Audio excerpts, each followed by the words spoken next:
So, ito na nga, gagamitin na nga natin ang bago nating sapatos. Pero pray muna tayo bago magsimula. And ito yung bagong sapatos natin. Thank you so much nga pala kay Kuya Jano.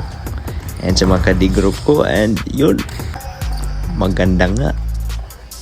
Nagbigay lakas at bilis pala ang sapatos na to. At nakakataas rin ng shooting percentage. And nakakabilis nga tumakbo. And sa point na to, binadi ko siya, tinulungan ko yung kasama ko magkaroon ng space.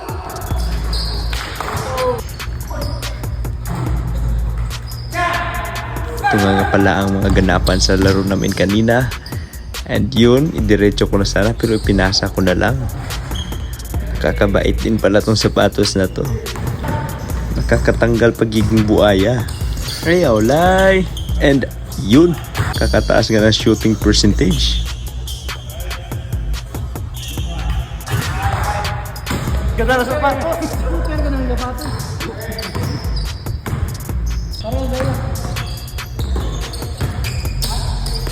Sa play naman na ito, hindi masyadong nakuha ng camera pero ni-slow mo ko. Yan yung nangyari sa ginawa natin. Isang ikot na mala Kobe. At yun, pumasok nga. Grabe, man! Shoutout ka pala sa cameraman ko na si Justin. Yun. Sa play na to guys, ito yung actual na nangyayari sa laro namin. So far, naka-straight ako na 4 out of 4. And yun, nag-change court na nga. Dito na kami sa kabila at yun, naka one leg pa tayo. Turo ni Coach Mav.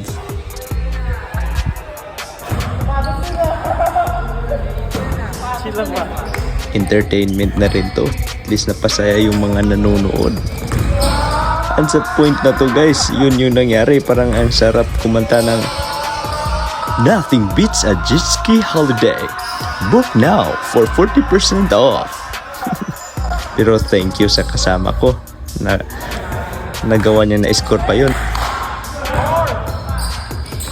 At dito buti na lang nakabawi tayo sa error natin kanina. Yun, inulit natin yung paikot pero hindi na gumana sa time na to.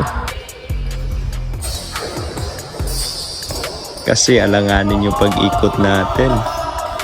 Left foot yung na-pivot ko.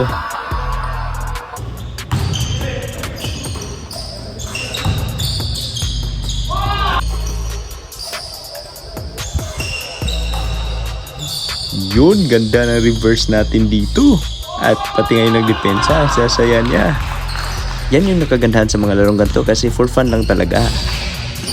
Point naman na ito. Maluwag naman, may space naman, pero sablay lang talaga. At least, hindi naman talaga ma-perfect natin, pero mas marami yung pumasok, diba? Kagaya nito. Ganda nung libre na yun. Yo, thank you.